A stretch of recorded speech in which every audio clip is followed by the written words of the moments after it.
자, 840쪽. 이번 신라시대. 자, 보니까 뭐 서기체 표기, 이두, 구계, 형찰 표기가 총 4종류가 나왔는데 차이만 간단히 아시면 되겠네요. 이걸 다 어떤 표기냐면 아직 한글이 있기 전이기 때문에 한자가 들어왔는데 사람 이름과 땅 이름은 음을 빌리거나 뜻을 빌려 적었잖아. 이제 다른 거. 예를 들면 하늘이 그랬어. 그러면 하늘이란 말도 어떻게 적을지, 이라고 하는 주격에서 어떻게 적을지, 이제 이런 게 문제가 되는 겁니다. 자, 이런 걸 어떻게 적었는가 자료를 보고 판단을 한번 해보자고요. 1번 서기체 표기했는데 임신년 6월 16일 이임병석이 천전서 이렇게 시작되는 건데 이게 뭐냐면요. 임신 서기석이라고 하는 국사 시간에 배울 겁니다. 돌이 있습니다. 돌. 한 30점, 한 3cm 살짝 커요. 3cm가 좀 살짝 큰데 이 정도밖에 안 해요. 이 임신 서기석이라는 돌이 있는데 발견되는데 이 돌에다가 좀 조잡한 형태이긴 한데 못 같은 걸로 긁어서 한자를 새겨놓은 게 등장합니다. 근데 임신년이라고 하는 어쩌? 글자가 새겨져 있거든요. 연도가. 있죠. 그래서 이게 누가 어떻게 썼는지는 알 수 없지만 보면 이렇게 돼 있죠. 임신년 6월 16일, 임신년 6월 16일에 이인 두 사람 이병 함께 서 맹세에서 기록한다. 천 하늘 전 앞에 서 맹세한다. 자, 이 표기의 특징은 뭐냐면 임신 서기석에 나와 있는 이 특징이 뭐냐면 조사나 어미는 없습니다. 조사나 어미는 없어. 근데 특이한 것은 조사나 어미를 집어넣으면 되는 거예요. 그 다음 결정타가 뭐냐면 중국어 한문 어순이 아니고 우리말 어순이죠.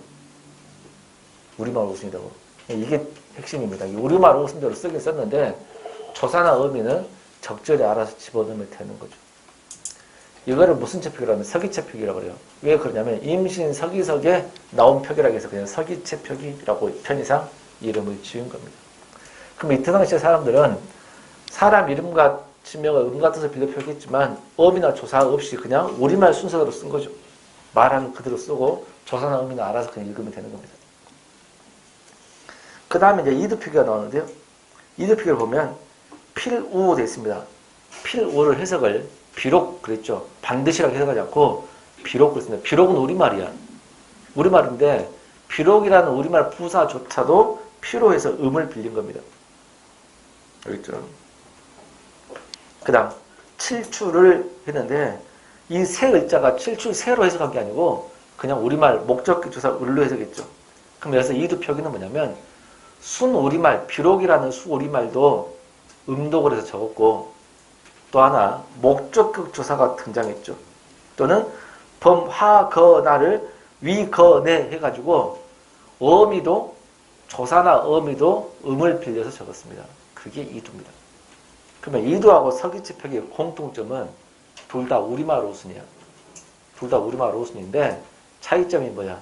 조사나 어미를 음독에서 집어넣은 거죠.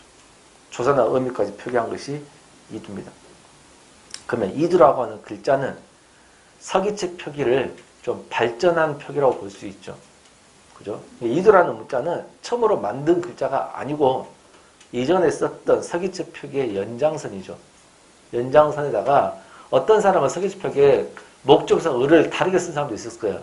근데 설총이라는 아저씨가 차라리 그러지 말고 목적성 을은 세 글자만 쓰자 이렇게 정한 겁니다. 그러면 혼동의 우려가 없지. 이제 다시 이두하고 서기체 표기의 공통점이 뭐야? 우리말 어순. 차이점이 뭐야? 조사나 어미가 기록되어 있다고 말이에요. 3번 구결입니다. 구결은 보세요. 천지지간의 만물지중에 그랬죠. 이거는 천지지간의 만물지중에 할 때 의의 조사 정도만 조사만 집어넣은 거죠. 나머지는 중국말입니다. 중국 한자, 중국 한문 원문에 조사를 집어넣은 거, 이 조사를 집어넣은 것을 구결 그래요. 그러나 이 구결과 이두 서기하고 차이는 뭐냐면 이두하고 서기체 표기 차이는 뭐냐면 서기체 표기나 이두는 우리말 어순인데 구결은 중국어 어순이죠. 중국어 어순 한문 자체에다가 조사를 집어넣어서 이거를 구결 그럽니다. 마지막 향찰입니다. 향찰을 보면 선화공주 추운 이걸 해석할 때 선화공주 님은 그랬거든요. 향찰은 음과 혼을 빌려서 표기하는데 조사나 음이 다 표기합니다. 그러면 뭐하고 똑같아요? 이두하고 똑같습니다. 근데 이두하고 똑같은데 차이가 뭐냐? 이두는 공문서에 쓰던 표기이고 향찰은 향가라고 하는 문학 장르를 표기할 때 쓰던 겁니다. 그 차이입니다. 좀 더 발전된 것은 향찰입니다. 그렇죠? 이두하고 향찰은 거의 비슷해. 한자의 음과 뜻을 빌렸으니까 조사나 의미를 다 쓰니까 비슷한데 차이는 뭐냐면 이두는 공문서에서 쓰던 것이고 향찰은 향가라는 문학 작품을 쓸 때 표기법이다. 이렇게 알아두시면 되겠습니다.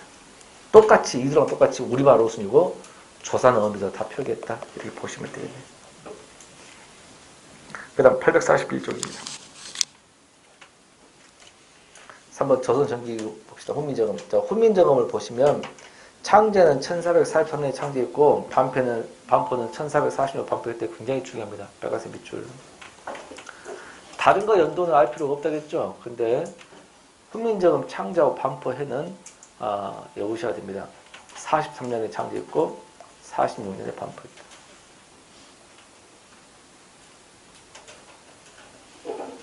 굉장히 중요해. 2년 반. 만든 다음에 2년 반, 거의 횟수로 3년이 걸려서 반포를 한 거죠. 백성한테 알린 거죠. 근데 왜 사람들이 반대했을까라는 겁니다. 그러니까 집현전학자들이 지금으로 따지면 집현학자 도서관도 되겠지만 출판사거든요. 근데 집현학자들이 반대했던 이유는 뭐 여러 가지가 이유가 있는데 채말리의 상소문을 보면 채말리라는 사람이 집현전의 부지학이에요. 부지학인데 부자기할 때 채말리 상소문을 보면 여러 가지 이유 중에 하나가 첫 번째가 중국이 알까 두렵답니다. 우리가 문자를 따로 만들었던 걸 중국이 알면 오랑캐어 나라라고 해가지고 가만두지 않을 텐데 이걸 어떻게 하겠습니까? 라는 거고 두 번째 이유는 유생이나 왕자들이 한문을 공부하는 시간도 부족한데 쓸데없이 언문, 당시 한글을 언문이라고 했거든요. 언문을 만들어가지고 그것 가지고 공부한다면 쓸데없는 시간 낭비라는 겁니다. 이게 돼요? 한자 공부할 시간도 없는데 왜 그러냐라는 거죠. 알겠죠? 이러한 이유로 이 채말리는 반대를 하거든요. 그런데 세종은 좀 어떻게 보면 독재 군주였잖아요. 그래서 이 사람들을 다 하옥을 시킵니다. 하옥을 시켜가지고 집현학자들을 싹 교체를 해요. 반대하는 사람 싹 교체하고. 그러고 발간하는 기간이 무려 2년 반이나 걸렸던 겁니다. 그래서 창제하고 반표가 이렇게 오래 걸렸던 거. 이 말을 왜 했냐? 창제사를 보면 세종이라기가 맞지 세종과 집현학자라고 하면 틀립니다. 또는 훈민정음 만든 사람이 세종과 어떤 스님, 공주라고 하던 것은 영화죠, 영화. 그죠? 영화에서는 그렇게 나오지만 영화는 원작이 뭐냐면 소설이거든요. 소설을 영화화시킨 거죠. 소설이란 말은 사실이야 호구야? 호구입니다. 그 영화는 호구라는 걸 알고 읽으시면 되는 거, 영화를 보면 되는 거고요. 실제로는 세종 혼자 만들었다가 맞습니다. 그래요? 그래서 시험 볼 때는 세종 혼자 만들었다 이렇게. 더구나 영화를 보든 뭘 보든 집현학자들은 찬성하지 않고 오히려 반대했다. 그렇죠? 근데 반대했는데 만들고 나서 반포하려고 하니까 반대 상승을 올린 걸로 봐서 세종은 집현학자들조차도 모르게 아무도 모르게 만들었다는 것이 확실하죠. 3번 창제 원리를 보시면 자, 창제 원리를 보시기 전에 맨 밑에 서적이 있어요. 서적을 보면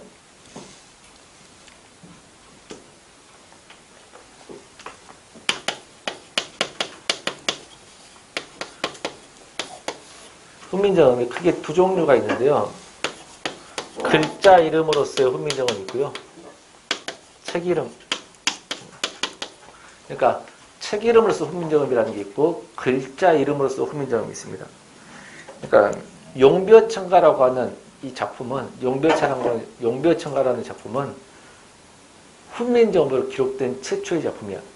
훈민정음으로 기록된 최초의 작품이 용벼천가라고 하는데 훈민정음으로 기록된 이 말은 이 훈민정음을 책으로 본 거야? 글자로 본 거야?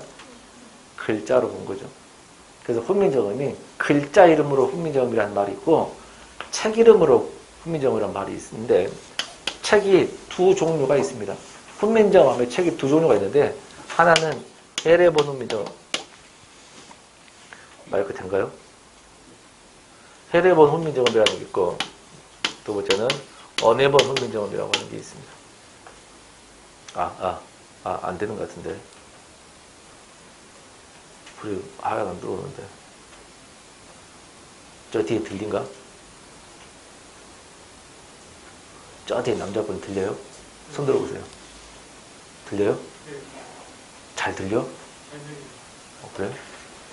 나만 안 들린가? 이 소리 해도 들린다고? 이 뒤에 여자분도 들려요? 이쪽 소리 들리는데 손 들어보세요. 뒤에 분 들려요? 자, 해례본과 언해본 훈민정음인데 해례본은 세종 때 46년에 반포됐던 게 해례본이고요. 언해본은 세조 때 나온 겁니다. 근데 이제 이 차이가 뭐냐면 해례본 훈민정음은 세조 때 나온 것은 한 권이야. 한 권인데 세 파트로 나눠요. 한 권인데 세 파트로 나온다고. 먼저 예의, 그 다음 해례, 그 다음 정인지서 이렇게 해서 세 파트로 나눕니다. 예의는 세종이 직접 쓴 겁니다. 세종이 직접 쓴 겁니다. 그러니까 내가 이를 위하여 불쌍히 해서 새로운 21자를 만들었다 이렇게 직접 쓴 거. 이게 예의 파트고요. 문제는 이 해례 파트인데요. 자, 예의 파트가 세종이 직접 쓴 글이라면 해례가 훈민정음을 만든 글자를 어떻게 만드는지 해설서야. 해례라는 것은 예를 들어 해설했다는 뜻이거든요. 해설책이에요, 해설책. 여기에 훈민정음의 창제 원리가 들어있습니다. 어떤 원리에 의해서 만들었다. 이게 해례. 그 다음 정인지서라는 것은 정인지라는 이제 교체된 집현전 학자가 서문을 쓴 거야.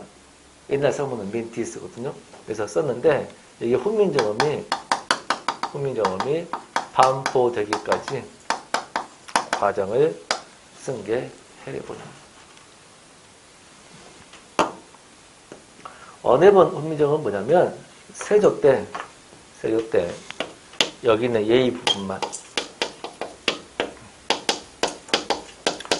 부분만 언해했다. 언해가 뭔 뜻이냐면 언문으로 해석했다. 이거를 언해 그럽니다. 그래서 언해본이라고 이야기를 하죠. 그래서 언문이라는 것은 당시의 훈민정음을 언문 그랬어요. 언문이라는 뜻은 상놈의 글이라는 뜻입니다. 이게 훈민정음 아주 낮춰 부르는 이름이죠. 양반들은 진설하게 가지고 한자를 쓰고 상놈들의 글, 상놈의 글을 언문 그래요. 그래서 언문으로 해석했다 해서 언해본이라고 이야기했죠. 그러니까 해례본이라는 제목이 있고 언해본이라는 제목이 있는 게 아니고 해례본 훈민정음은 훈민정음으로 되어 있고 언해본은 월인속보라는 책에 실려 있는데 아무튼 예의 부분만 언해했다 이렇게 아시면 되겠네요. 그러면 세종이 지은 거는 해례본 훈민정음이 받겠습니다. 근데 해례본 훈민정음은 세종이 훈민정음을 지었을 때, 훈민정음 만들었을 때 나온 거기 때문에 이 해례본 훈민정음은 한글은 한 글자도 없습니다. 한문으로만 설명을 해야 되겠죠. 만약에 지가 한글을 만들었는데 한글로 설명을 하면 알아볼 사람이 하나도 없잖아. 그래서 한문으로만 되어 있는 책이 해례본 훈민정음이다. 이렇게 보시면 되겠습니다.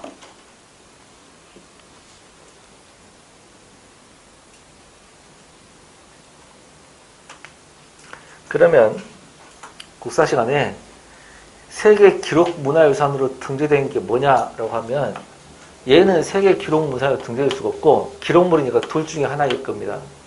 근데 해례 보니까 언해 보니까 해례본 훈민정음이 그렇죠. 해례본 훈민정음이 세계 기록 문화유산으로 등재되어 있다. 유네스코.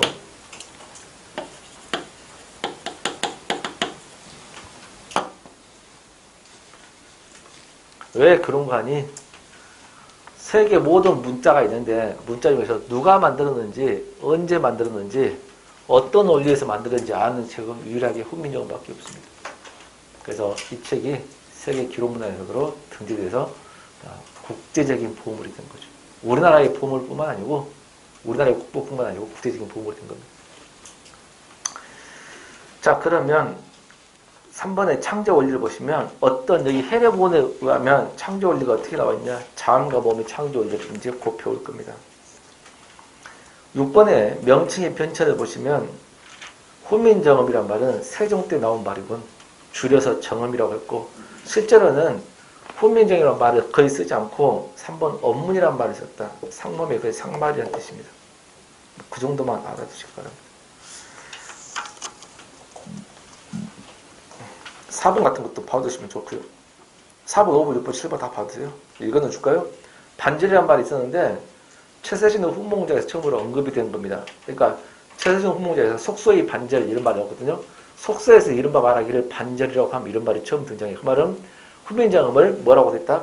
반절이라고도 말을 했다. 이 정도. 여기입니다. 842쪽 의문론. 자, 혹시 여기까지 혹시 질문? 넘어간 거라도 질문 있으면 하시면 답변을 해주겠습니다. 842쪽 의문론. 훈민정음 제자 원리. 제자라는 글자를 만들어 올리 그 말이야. 1번 자음입니다. 우리는 자음이라고 하지만 세종은 초성 그랬겠죠. 뭐가 초성인지는 알죠? 그죠? 자, 초성에 만든 원리를 보시면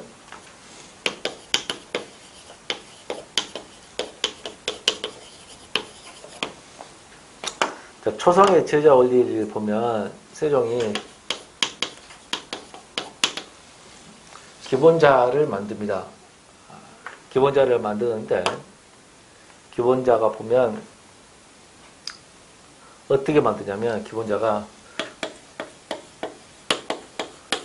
발음기관을 번떠서 만듭니다. 번뜬단 말을 상형 그러거든요. 발음기관을 번떠서 글자를 만드는데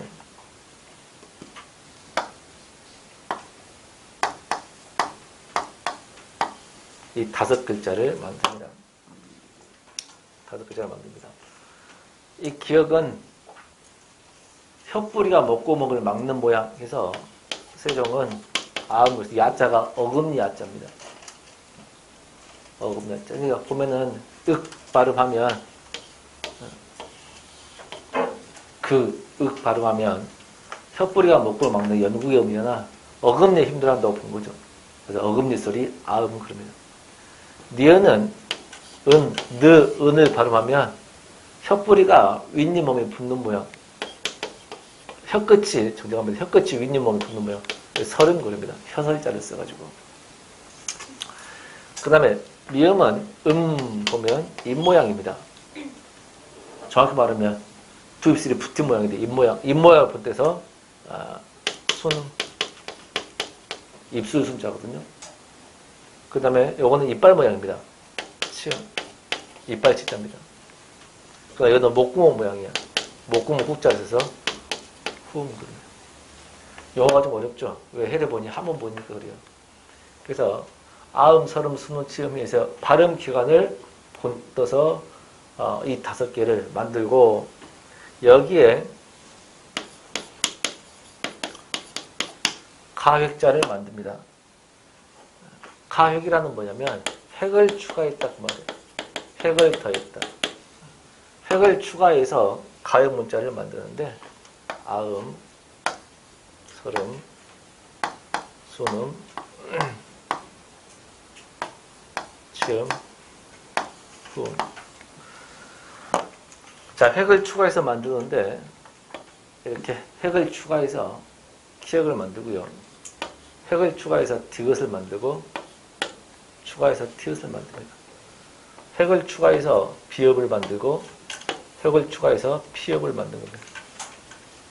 획을 추가해서 지읒을 만들고 치읒을 만들고 획을 추가해서 여린잇을 만들고 히읗을 만들고 이렇게 해서 획을 추가해서 만드는데 설명을 잘 들으세요. 안 적겠습니다.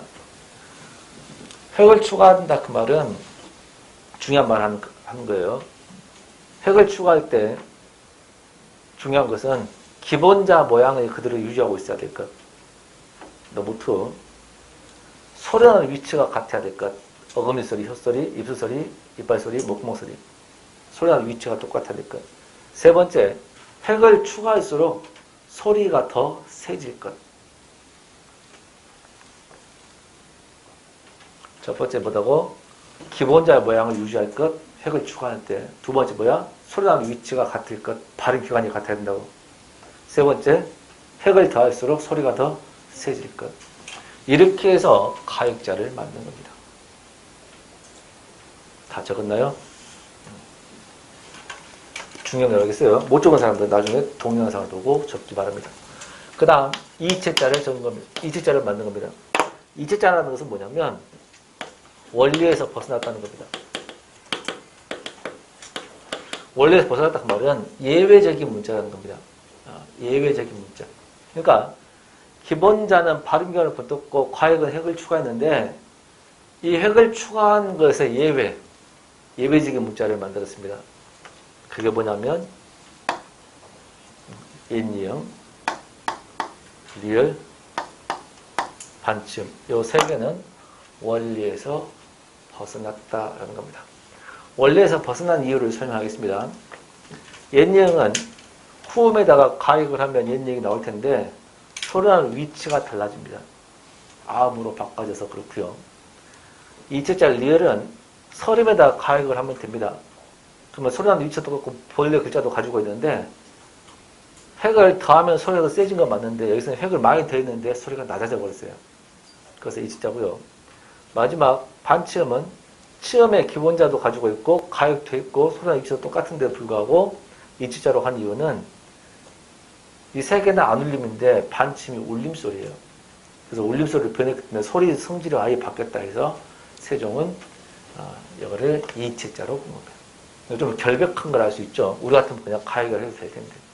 그래서 예외적인 문자, 이거를 이치자라고 한다.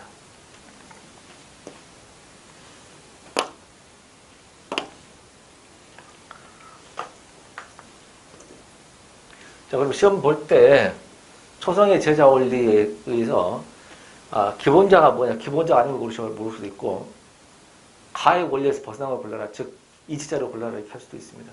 상당히 좀 문제가 어렵겠죠. 그래서 경복궁 왕이 있는 곳으로 가려면 왕이 있는 곳으로 여기서 청주에서 왕이 있는 곳으로 가려면 한강을 건너가야 경복궁이 나옵니다. 그래서 강넘호 서울 이렇게 기본자입니다. 강넘호 서울이 기본자고 가역자는 당연히 외우기 쉽고 가역을 하면 되니까 문제는 이체자가 상당히 어려운데 이치자는 정말 아리송하죠. 아리송이라고 외우시면 되겠습니다. 그것이 이치자입니다. 여는 법까지 해줬어요. 나중에 시험 틀리지만 그 다음 지금 하고 있는 이 파트는 이 우문론 이 파트는 지금 11년째 한 해도 빠지지 않고 나오고 있습니다. 내가 내 수업에 작년, 재작년 통해서 하나 보면 그때 8년째, 9년째, 10년째, 12월, 11년째까지 출제가 됐어요. 그러면 내년에 12년째 또 냅니다. 그렇죠? 그만큼 중요하기 때문이죠. 이제 어디가 나올지 나올 게 다 나왔어요. 이게 꼼꼼하게 다 해야 돼요. 항상 겹쳐서 낸 건 단 한 번도 없어요. 그걸 응용해서 바꿔 내고 그랬군요. 그러니까 이 음론 파트 굉장히 중요하다고. 그 다음 현재 쓰이지 않는 글자를 보시면 얘는 현재 쓰이지 않죠. 이 이름은 여린 히읗입니다. 여린 히읗 음법은 종합반에서 하지 않고 심화때 합니다. 그렇죠? 옛니응입니다. 이 이름은 옛니응이야.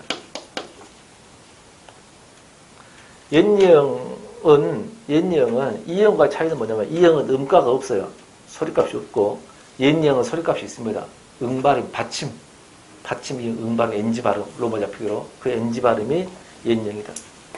요거는 반침이라고 그럽니다. 반침인데 반침은 시옷과 지읒의 중간음이에요. 시옷과 지읒의 중간음인데 시옷과 지읒을 중간했는데 소리를 어떻게 내냐라고 물어보는 거 시험에 내지가 않죠. 그러면 뜻이나 이런 게 중요하죠. 그러면 반치음은 시옷과 지읒의 중간음인데 울림소리라는 게 중요하고 뭐가 중요해요? 해석할 때는 읽을 때 그냥 시옷으로 읽어도 돼요. 근데 해석할 때는 아무것도 없는 이용으로 바꾸시면 돼요. 이용으로 바꿔서 해석하면 된다. 그러면 설명이 끝났죠. 16은 음가가 없습니다. 소리가 나지 않아요. 소리가 나지 않는 기호 역할만 합니다. 종합반에서는 기호 역할만 한다. 이제 구체적인 내용은 심한테 하는 거고 16은 그냥 해석할 때 빼고 해석하면 돼요. 소리가 안 나오니까. 이게 초성의 제자입니다. 자, 그러면 842쪽 자음 초성 그게 이제 그 표고요. 후미점 초성책의 두 번째 표를 보시면요. 세종강은 예사소리 평음을 전청음 그랬습니다. 전부 맑은 소리, 매우 맑은 소리 이런 뜻이고요. 대인소리 경음을 세종은 전탁음 그랬습니다. 흐릴 탁자거든요. 전부 흐린 소리, 즉 매우 흐린 소리라는 뜻이고요. 격음이 있는데 세종은 거센 소리를 차청음 그랬습니다. 버금 차자죠. 그 다음 맑은 소리. 그 다음 울림소리를 세종은 불청불탁음 이랬습니다. 막지도 않고 흐리지도 않는 소리. 불청불탁음을 세종은 울림소리를 불청불탁음 했는데 뭐가 들어간다고? 반침이 맨 밑에 반침이 불청불탁음에 들어간다. 알아두시면 되겠네요. 그 다음 2번 모음입니다. 이제 모음의 제자오죠.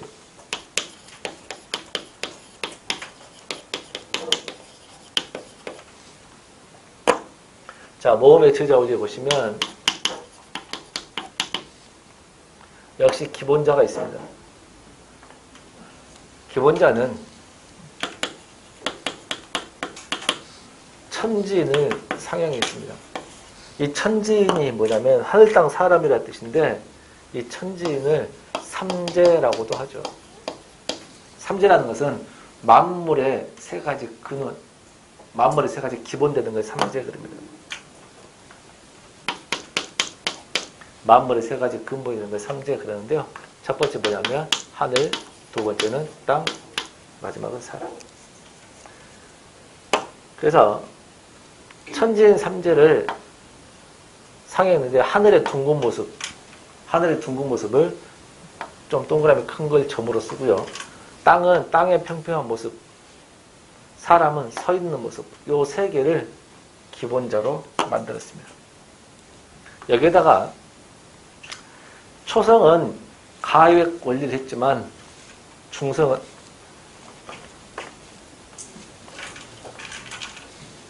틀린 말은 아닙니다.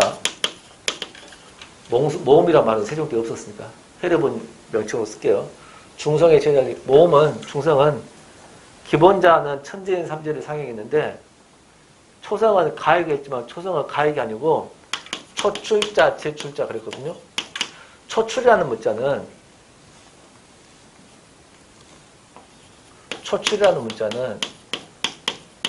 처음 나왔다 뜻인데 초출이라는 말 뜻은 뭐냐면 기본자를 두 개를 합친 겁니다. 합쳤단 말을 유식한 말로 합용 그러거든요. 기본자를 합쳐서 만드는데 얘하고 얘를 합쳐서 이런 글자를 만들고 얘하고 얘를 합쳐서 이렇게 만듭니다. 순서를 바꿔서 이런 걸 만들고 이렇게 만들었어요. 그래서 얘는 오, 아, 우, 어가 되는 겁니다. 이렇게 모음 만듭니다. 그 다음에 제출자를 만듭니다. 제출자는 뭐냐면 다시 만든 겁니다. 이 말은 초출자에다가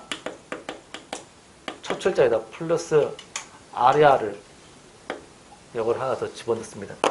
그래서 이걸 또 합용을 한 거죠. 그럼 뭐가 되냐면 요가 되고 야가 되고 유가 되고 여가 돼서 모음을 이렇게 만들었습니다.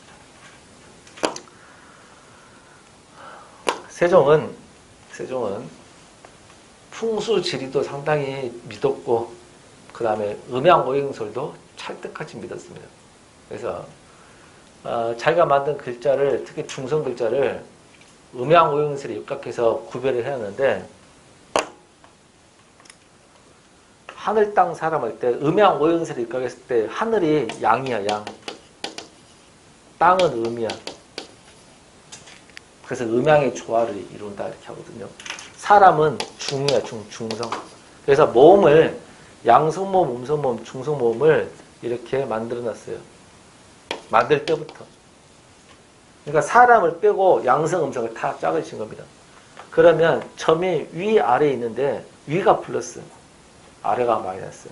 오른쪽, 왼쪽에 점자가 있는데 오른쪽이 플러스, 왼쪽이 마이너스잖아. 그래서 여기 있는 위에가 다 무슨 모음이야? 양성모음이라는 걸 알 수가 있고, 밑에 있는 이것들이 다 뭐냐면 음성모음임을 알 수가 있습니다. 사람은 중성모음이고요. 그래서 세종대왕 때는 양성모음은 양성모음끼리 어울려야 되고, 음성모음은 음성모음끼리 어쩐다? 어울려야 된다. 이것을 모음조화 현상이라고 합니다. 그래서 모음조화 현상이 상당히가 아니고 굉장히 엄격했어요. 세종대왕 때는 모음조화 현상이 엄격했다. 지금 모음조화 현상이 없습니다. 없는데 당시에는 모음조화 현상이 상당히 엄격했습니다. 자, 모든 모음을 짝으로 이렇게 만들었어. 얘 양성에다 음성 요거는 요거 다 짝꿍이죠, 짝꿍이. 그냥 모음자를 지킬 수밖에 없죠. 어떤 모음을 했는데 모음자가 안 돼. 그러면 그 짝꿍으로 바꾸면 다 맞을 수 있잖아. 그렇죠? 그래서 다 만들어놨다는 겁니다. 참고로 얘 이름을 뭐라 그러냐면 아레아라고 이야기를 합니다. 얘 이름을 아레아라고 이야기를 하죠. 아레아의 소리는 아하고 오의 중간음이에요. 아하고 오의 중간음인데 실제로 읽을 때는 그냥 아로 읽으시면 됩니다. 실제로 읽을 때는 뭐를 읽어라? 아로 읽으면 된다. 이제 해석할 때인데요. 해석할 때는 단어의 첫 음절일 때는 아로 해석을 하는 거고, 첫 음절 아닌 둘째 음절 이하일 때는 으로 해석합니다. 으로. 굉장히 중요한 설명하고 있습니다. 한번 더 해줄게요. 아리아는 아하고 오의 중간으로 읽어야 돼. 근데 읽는 게 중요한 게 아니고 해석이 중요한데, 해석할 때는 첫 음절일 때는 아로 해석을 하고, 둘째 음절 이하일 때는 으로 해석하면 100% 맞는 게 아니고 99% 맞습니다.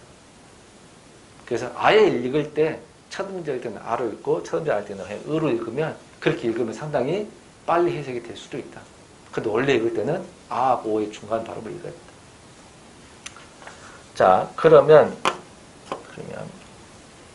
동그라미 친 거 4개가 오늘날 사라진 것 4개를 썼습니다. 자, 그러면 조선시대 어느 정도로 모음조화가 엄격했는가를 한번 보겠습니다. 세종대왕은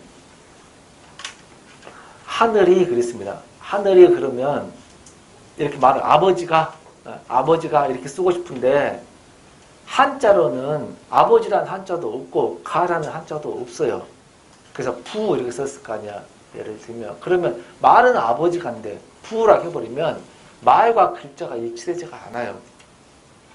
그래서 세종은 우리 말과 일치되는 글자를 새로 만든 거, 소리 글자를 만든 거죠. 그래서 이렇게 만들었다 해놓고 세종이 죽기 전에 뭐라 했냐면, 내가 만든 글자는 소리 글자이기 때문에 우리가 소리를 다 내잖아. 소리 안 들어 쓰라 그랬어요. 소리는 안 들어 적으라는 겁니다. 그래서 못 적는 글자가 없을 것이다. 내가 만든 글자로 수란으로 이렇게 몇 글자를 만들었냐면, 봐봐. 이거 몇 글자냐면 초성 17자, 중성 몇 글자냐면 11자, 합쳐서 몇 글자냐면 28자. 내가 일하려의 어여쁜 얘기하면 새로 28자를 민가더니 28자를 만들었다는 겁니다. 내가 28자를 만들었으니까 이거는 소리 안 들어 적을 수가 있다. 소리 안 들어 적으라 그랬어요. 그리고 죽었어. 그러면 소리 안 들어 적는데 당시에 나란 말씀이라고 적거든. 그러면 나란 말씀이라고 적고 싶어요. 근데 이건 소리 안 들어 써야 했기 때문에 이렇게 적으면 됩니다. 그죠? 그래서 세종이 적은 나란 말씀이라고 적으면 됩니다. 근데 말씀이라고 적는데 이거는 모음을 봅시다. 모음 조화가 엄격해야겠어. 근데 요거는 아니까 양성이야, 음성이야? 그렇죠. 양성입니다. 이거는 양성이 음성이야? 양성. 얘는 양성. 얘는 음성. 얘는 중성은 상관이 없습니다. 중성은 양성에도 붙일 수 있고 음성에도 다 붙을 수 있어요. 모음조화는 무조건 됩니다. 근데 여기서 안 지켜진 게 뭐만 고치면 돼요? 요것만 고치면 되죠? 요것만 안 지켜졌죠? 그럼 얘를 무슨 음성모음을 뭘로 바꿔야 돼? 양성으로 바꿔야지. 그럼 여기 있는 음성을 양성으로 바꾸고 뭐로 바꿔야 돼? 그래서 얘를 이렇게 바꾼 겁니다. 그래서 나란 말씀이 되는 겁니다. 그러면 우리가 학교 다닐 때 나란 말씀이 중국에다가 문자어로 서로 삼았다는 게 본 적 있잖아. 이건 처음부터까지 하고 잘 따름이라 보면 모음조화가 100%예요. 안 지킨 단어가 하나도 없습니다. 그러면 옛날에는 100% 모음조화가 지켜졌구나. 자, 마지막 이 글자, 이것도 용법은 간단히 설명했고 이것도 용법을 간단히 설명했습니다. 오늘날 이 글자가 없죠. 그래서 시험 볼 때 오늘날 이 글자가 아리아가 사라짐으로 해서 생기는 의문현상이 뭐냐? 그건 모음조화 파괴입니다. 아리아를 못 쓰니까 말씀이 돼버린 거야. 이게 말씀 자체가 말은 양성모음인데 쓰면 음성모음이잖아. 그러니까 자체가 단어 자체가 모음조화 파괴된 거죠. 그래서 아리아가 사라짐으로 해서 아리아 소실이라거든요. 아리아가 소실됨으로써 생기는 의문현상이 뭐냐? 그러면 모음조화 파괴입니다. 왜 이 말을 하느냐? 11년째 문제를 내면서 다른 거 나올 거 다 나왔어요. 중복된 것은 절대 안 내고요. 알겠죠? 그러면 이제 이런 것들. 근데 심할 때는 이런 것들을 막 던져주는데 종합반에서 꼭 알아야 될 것만 몇 개 던져주시니까 종합반 살 때는 농담 하나라도 다 받아 적으라겠죠. 그래서 많이 적고 공부하는 사람이 승리하고 학교 가는 겁니다. 그러면 그 다음 내 일하여 어여빈 여겨 새로 28자를 맹가하느니 28자를 창조했습니다. 근데 지금은 몇 글자만 남아있냐면 26자만 남아있습니다. 그러면 몇 글자가 없어졌냐면 동그라미 친 거 이 4개가 사라졌거든요. 그래서 이 4개 사라진 걸 외워야 되고 이게 없어진 순서도 외워야 됩니다. 아마 학교 다닐 때 10원 해가지고 산에 가서 사과를 먹을 때 씨만 남았다 이렇게 외웠을 텐데요. 나도 책에는 그렇게 써놨지만 그렇게 외운다는 게 좀 위험한 방법이 왜 위험하냐면 산에 10원에 가지고 가서 이렇게 외울 수도 있거든요. 그러거든요. 이렇게 헷갈릴 수 있기 때문에 그렇게 외운다는 것은 아니고요. 외우는 방법은요. 사람 얼굴로 순서를 외우시면 돼요. 그렇죠? 이렇게 오시면 없어진 글자 순서를 알 수가 있을 겁니다. 이거는 세조 때까지 쓰이고 바로 사라져버리고 성종 때부터 없어요. 저기가 사라져버리고요. 요 2개는 임진왜란 때부터. 그러니까 고전문법에 바뀌는 기준이 임진왜란이에요. 임진왜란 전후에서 사라집니다. 요거는 최근까지 쓰이다가 1933년에 법적으로 없앤 겁니다. 가장 최근까지 썼다. 이렇게 알아두시기 바랍니다. 그래서 4개가 없었다. 그 다음에 마지막 시험 볼 때 뭐가 더 중요하냐? 다음 중 세종대왕이 28자를 만들어서 28자를 맹가하는 게 그렇습니다. 28자를 만들었는데 이 만든 글자에 포함되지 않는 걸 찾아라. 그러면 이 글자 아닌 걸 찾으면 돼요.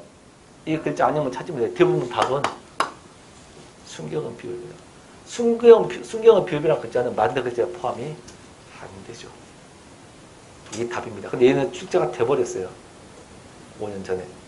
5년 출제가 되면 또 나올 수도 있지만 다른 걸로 바꿔놓을 확률이 굉장히 높습니다. 그러면 순경은 비읍은 만든 글자에 포함이 안 됐어. 그럼 만든 글자 28개 포함되지 않는 거 쌍기역, 쌍비역, 쌍비역, 이것도 만든 글자에 포함이 안 되겠죠. 그 다음에 이중모음, 애 같은 거 이런 글자도 만든 글자에 포함이 안 된 겁니다. 이렇게 알아두시면 되겠습니다. 이런 글자들은 만든 글자에 포함이 안 되구나. 28글자에 포함이 안 된다. 여기까지 알아두시면 내용이 어느 정도 마무리가 될 겁니다. 그래서 842쪽에 보시면 맨 밑에 모음, 중성, 양성, 음성, 중성 이렇게 음양, 오음슬 입각에서 양성, 모음, 음성 구별해서 만들었다. 그 다음에 843쪽 맨 위에 보시면요. 단모음을 보시면 당시에 단모음이 뭐만 단모음이었냐면 요것만 단모음이야. 단모음이 몇 개였냐면 7개였어요. 그래서 7단모음 그럽니다. 당시에 세종이 만들 때는 요 단모음, 나머지 이중모음. 그러면 핵심이 뭐냐면 지금은 단모음이 요것도 단모음이잖아요. 단모음이라고. 그러면 조선시대에는 즉 세진당이 중세고 때는 이런 것들이 단모음이 아니고 뭐였다? 이중모음이었다. 그럼 이거는 아이, 어이, 오이, 우이로 발음했다라는 겁니다. 옛날에 요것만 단모음이었다. 이렇게 알아두시면. 그러면 요 네 개의 모음은 조선 초기의 발음과 지금 발음은 엄격히 다른 겁니다.